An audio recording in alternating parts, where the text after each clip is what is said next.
My name is Brandon Norman. I'm from Columbus, Indiana. I own Howler Motorsports and Fabrication. Primarily, we do sport compact cages, a lot of stock car repair, but in the past, sport compacts have been my biggest business and relations with customers. So when they started in our area around 2008, you could get a roll cage put into a car for about $300.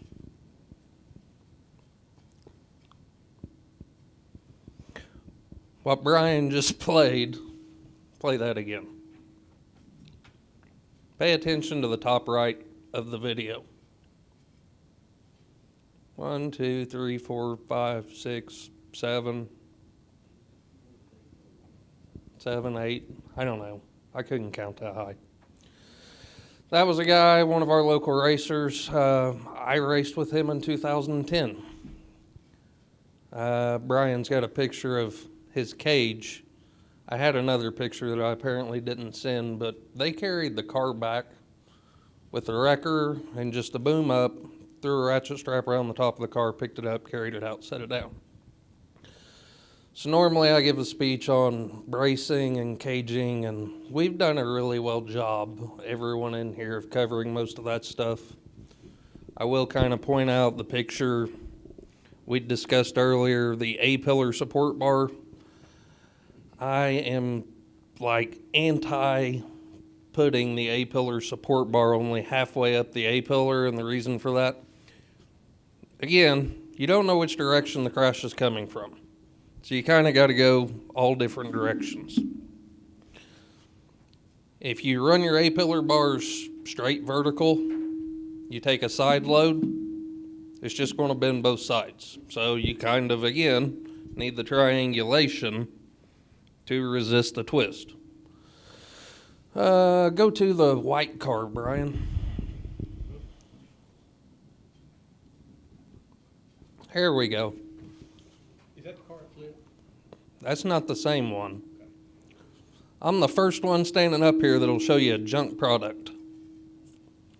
That was the 5th or 6th one that I built. The best part was I was standing in the grandstands and my little brother was driving that car. He got turned at the end of the straightaway going into turn 3, head into the wall, started flipping. As he's flipping, he gets hit in the roof. You can see the picture in the top left. I freaked out. You know those people that throw their hot dog and take off running down the racetrack? I think I carried my hot dog down on the racetrack. Walked over to him. They're trying to get him out of the car. I just walk up, grab him by his horns, shake him, and he just kind of, let me go, I'm fine. So what I took from this, there was bracing that I had put in these at the time, and I've been doing this since 2012-ish is when I started caging cars.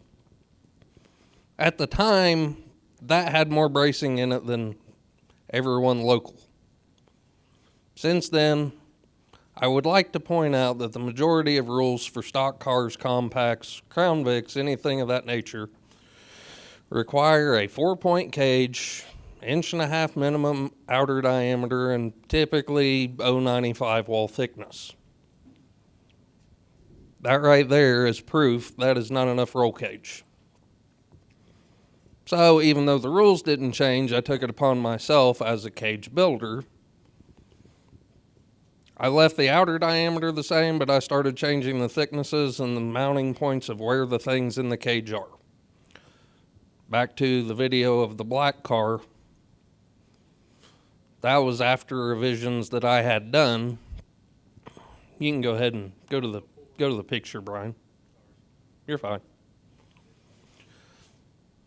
That roll cage, that roll was 6 years ago, 5 years ago, 6 years ago, after I had changed things. And guys, I make videos on Facebook all the time pointing stuff out. I've got another video we'll play here in a minute. I found this worked for me and the cars that I work on. This is what I stuck with. But just because the rules say a minimum, they don't really give you a maximum. They say 4-point, that car right there has a 10-point cage. So, first thing, if you don't know anything about fabrication, welding, find someone in your area that is trusted, has been doing it, and not just the guy that says, I'm a professional pipe welder, I can put your car together. He may be able to weld pipe all day. He's not a fabricator of roll cages. Probably the most common problem that I see, besides just bubblegum looking welds, I've got one of those here in a second. Everybody says you got to burn them welds in. Got to burn them in there. Most of these roll cages are less than 1/8 of an inch thick. 0.95, 1/8 of an inch, 0.120, 125. It doesn't take that much heat. Heat hit on heat affected zones really good earlier. I seen his presentation. That's why I wanted to jump in on his. I had noticed that a large majority of the cars, if you look at the welds, and they're really beautiful, really slick welds, most of the time they're overheated, if you're MIG welded. TIG weld you can control better. It holds a lot more heat than MIG too. Yeah, it's not that bad. It's his video. Is that what you was worried about? I don't know what's going on. So the only way I figured that out was I was welding stuff for guys when I started out, and I started noticing that stuff was breaking. Like I'd have a bumper I built, and the bars are broke off of it. Go look at the bumper, look at the part, look at the tubes. Hey, my weld's still there. Why'd my bumper break off? Yeah, here we go. Catch this. Yes. That is as pulled off of the racetrack, the last race of our local racetrack. This car was brought to me for brake pedals. What else we do? Brake pedals. I don't know. I had to move a steering quickener. Motor mounts, rear cross member mount. We got one carriage bolt in the back of the seat to the mount that was flopping around. The best part was that steering shaft. As we're pushing this car into my garage, notice every time you move the steering shaft, the seat was falling. So I reach in, grab a hold of it, and yeah.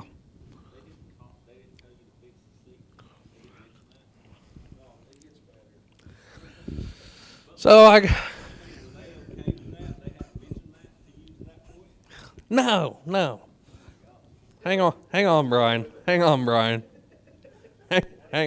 on. Pause me.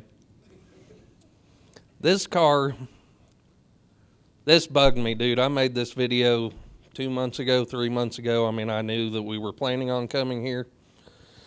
I wanted this video for this class and for the people that may happen to watch this online. This guy right here is my best customer. Spends tens of thousands of dollars with me every year. He is also one of my best friends. Loves racing. Like, you're probably not going to find a guy that loves racing as much as this guy.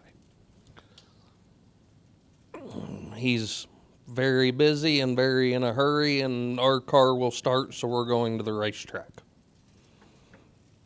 He'd contacted me about doing the motor mounts, the brake pedals.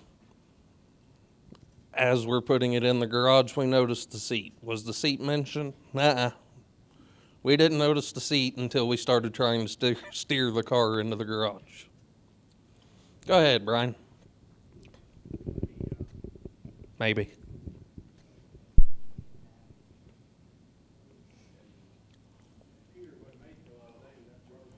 Uh-oh.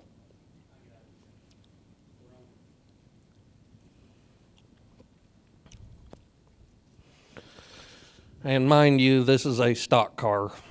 This is a Monte Carlo G-body. This isn't even a compact. I mean, I know the compact guys get a lot of crap, sometimes rightfully deserved. Late model modified roll cages were not intended to be thrown into a Cavalier, nor do they fit properly. But I use this as a prime example because this is probably one of the worst situations of a car that I think I've seen. I mean, even the car that I knocked the door bars out with a hammer, it had a better main cage than this one.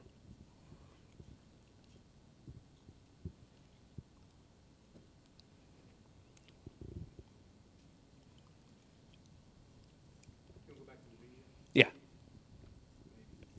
Maybe.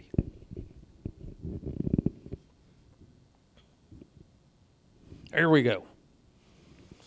So we've seen the back. It had one carriage bolt in it, and the back of the mount was not attached whatsoever besides the one carriage bolt. See how thin that is? That's like a 1/16 of an inch. There you go. Yeah, it was a plate. One plate across about, I don't know, 10, 12 inches to two pieces of 1/8 inch or so angle iron.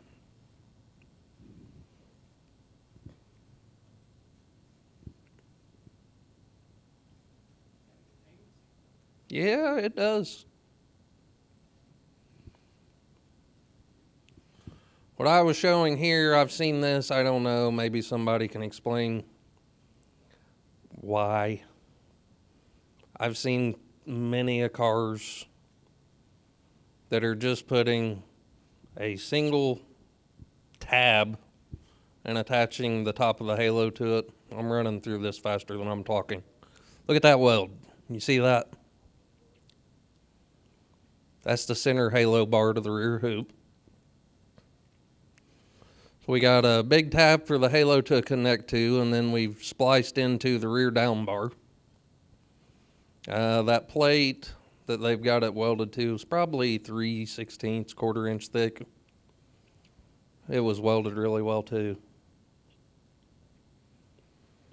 So I'm explaining here, there was behind the driver's seat from the center of the firewall,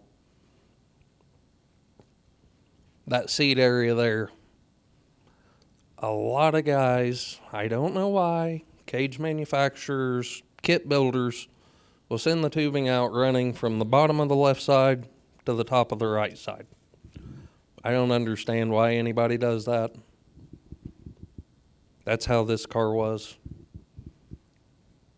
We got holes in the halo, we got the plate, we stuck the rear down bars into the halo bars, welded those. You see those two? They're not the same size. There you go, right there.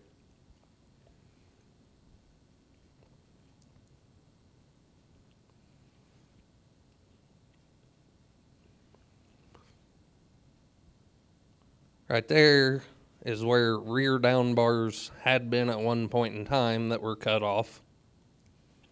But you notice the bulge on the top and on the bottom. So either this car had been flipped at one point in time or rear-ended and shoved the rear down bars through the back of the halo, rear hoop. Passenger side was done exactly the same way. Passenger side was quite a bit worse as far as the dimple in the rear bar. And as soon as you encounter something like that, has structurally weakened that tube. You take a flip on that corner, as soon as that gets pressure, it's just going to buckle. So that whole rear top part of your cage is going to buckle in and come forward down onto the driver. You can tell if you're working on these kind of situations, working on tubing. If you clean it with a flap disc, something to that effect, you can look at it in the light and you can see the reflection change around the bent area. It doesn't necessarily show you a whole bent tube, but areas. A-pillar support bars, we talked about those earlier. We have no A-pillar support bar. That car gets flipped hard onto the right front, that right front corner is coming down.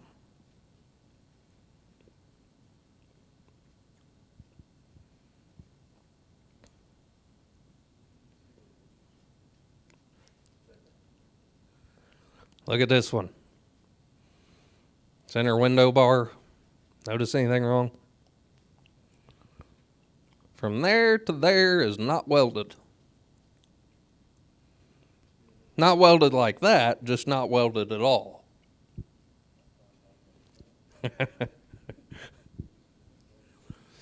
Front down bar, bottom connecting to the frame. They had put a plate on top of the frame, built the cage off of that plate, did not weld half of the tube, did not weld the plate completely to the frame, did not box it in.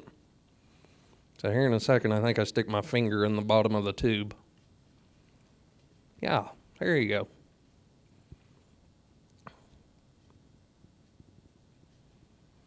It doesn't matter if it's compact, Crown Vic, stock car, wherever your cage is attaching needs to be boxed structurally, not just a 4x4 plate. You do a 4x4 plate on a floor pan as a 4-point, it's just going to shove through the floor.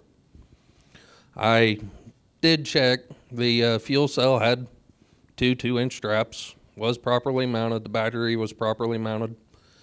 If you look very faintly, there's just a bar running side to side as a back bumper. There's no vertical bar. There's vertical bars right beside the fuel cell, but nothing above the bumper. So assuming that car was ever into a crash, was rear-ended, the car that happened to rear-ends it jumps the back bumper, it is running straight into the fuel cell.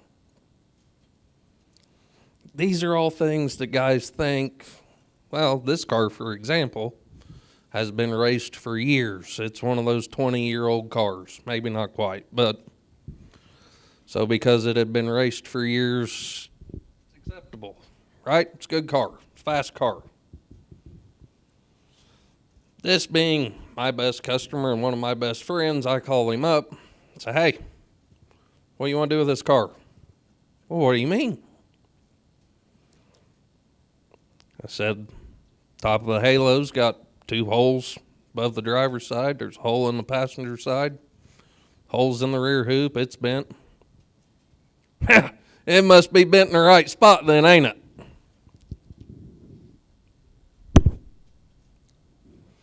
No. Well, what's it need? Needs a new halo, new rear hoop. We're not doing that. We got to go to Talladega. We got to get ready to go racing. So are you sure? Well, I mean, how much is it? How much work is it? I said, you got to cut everything off of it. Top of the cage, behind the seat, everything that attaches to it, you got to cut it all off, redo it all. We ain't doing that. So if we ain't replacing it, I'm done with this car. You can come pick it up. He came and picked up the car. So maybe somebody will tag him in this. He did call me a couple weeks ago and say, hey, did you fix my car? I said, no. So I don't know if he drank too much Mountain Dew that day or what, but, well, I mean, I thought you said there was holes in it. I said, yeah, it's got holes in it. I can't just weld that and make it structurally safe again. So what we need to do is, I told you, I called you, I told you it needs a rear hoop, needs a new halo. You said we ain't doing that. Oh, no, we ain't going to the racetrack like that. That's got to be fixed. So I don't know yet if when I get back home, I'm going to be fixing this or... I know he didn't go to Talladega, so... But it takes pointing things out like this to racers to make them understand. Just because it's been this way for years does not make it safe or acceptable. The only other thing that I would like to hit on, Brian, can you find that late model picture I sent you? Messenger, yeah.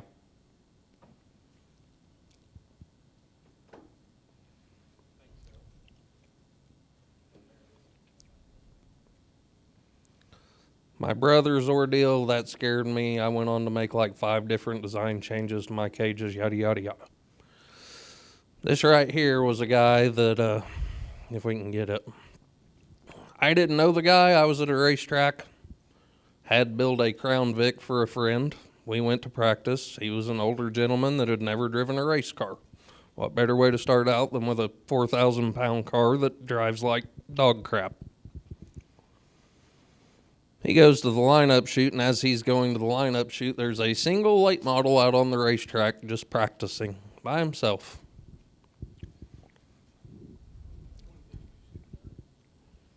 There.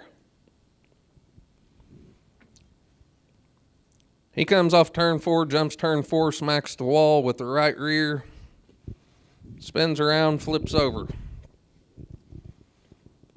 You see that mound at the bottom of the concrete? His driver window was against that mound. I look around.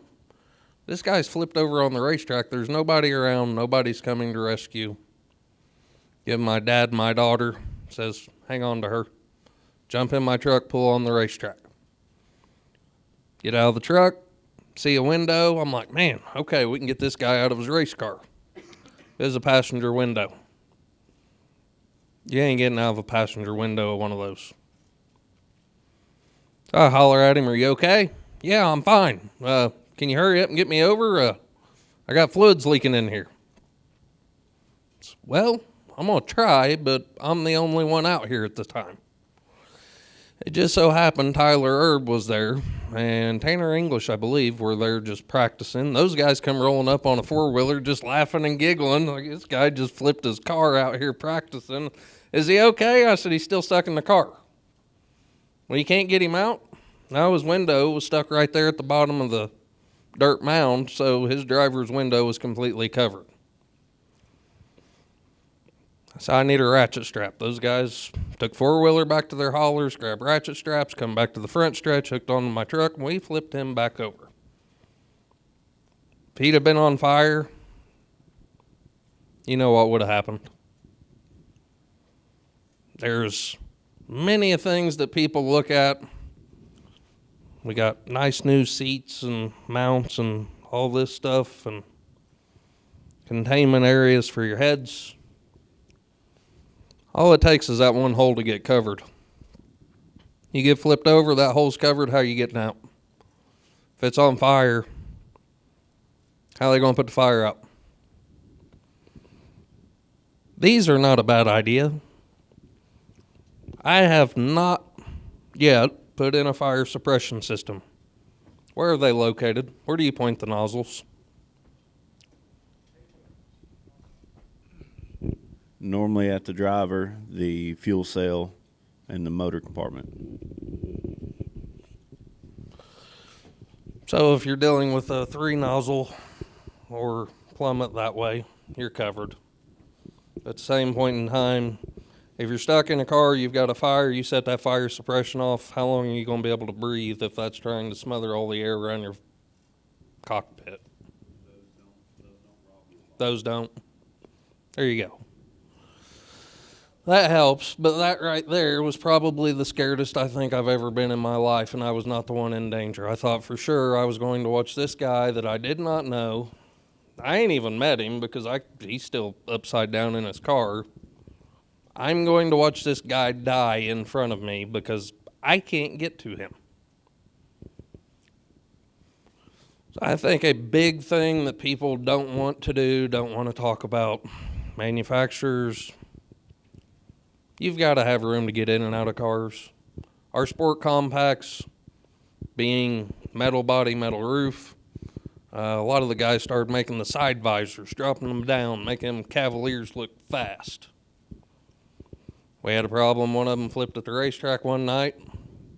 Roof crushed down. When it crushed down, took that visor piece, shoved it down. Now all of a sudden, the safety crew's trying to get through a 10-inch opening to pull this guy out. At least a late model, you're just dealing with aluminum. You can cut it pretty easily, but that sheet steel's a little harder to bend or cut out of the way, especially if you're not prepared for it.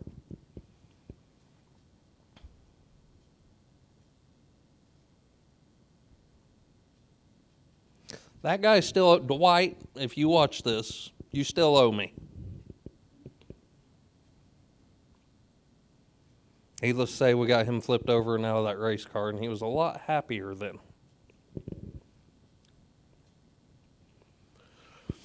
I think we've covered quite a bit. Is there anything anybody's got questions about, want to talk about?